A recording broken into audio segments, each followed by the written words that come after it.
The Caligula Murders Part 6. I know. Wow, this guy posts frequently. What can I say, writing is a passion of mine, and add on top this is basically a rework of a story I started years and years ago, so I'm excited to share a newer version. Ray blinked. The colossal eye, the pulsating flesh, it was gone. The police station still stood. Sheriff Brody, his face pale, was staring at him, a strange calm replacing the terror. It was just a hallucination, Ray Brody said, his voice low. One of those nightmares that's been plaguing this town for decades. I had them too.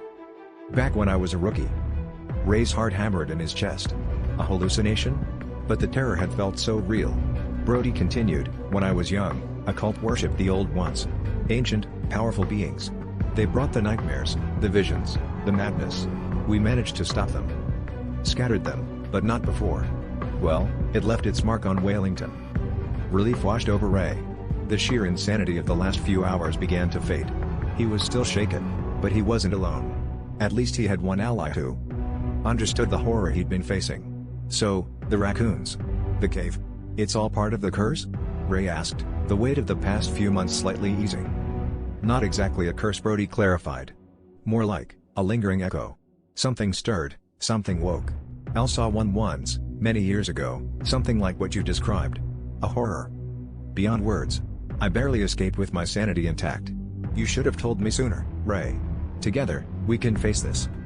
The prospect of working together offered Ray a glimmer of hope. There was still the terrifying reality of the cave, of the eye creature and its grotesque lair, but now he had someone on his side.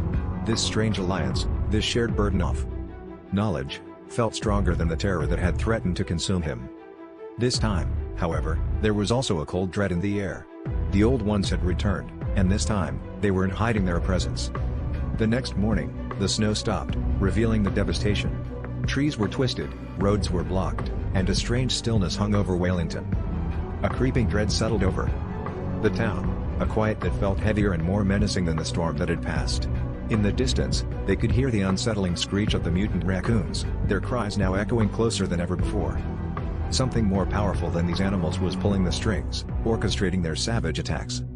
It was then that Ray saw it, a black mark, like a brand, etched into the snow. It was a symbol he recognized with a shudder. It was the same symbol that marked him, the brand of Caligula. The mark wasn't just on the snow, it pulsed with a faint, eerie light. It was expanding, spreading across the town. A terrifying silence filled the air, followed by an almost imperceptible tremor of the ground.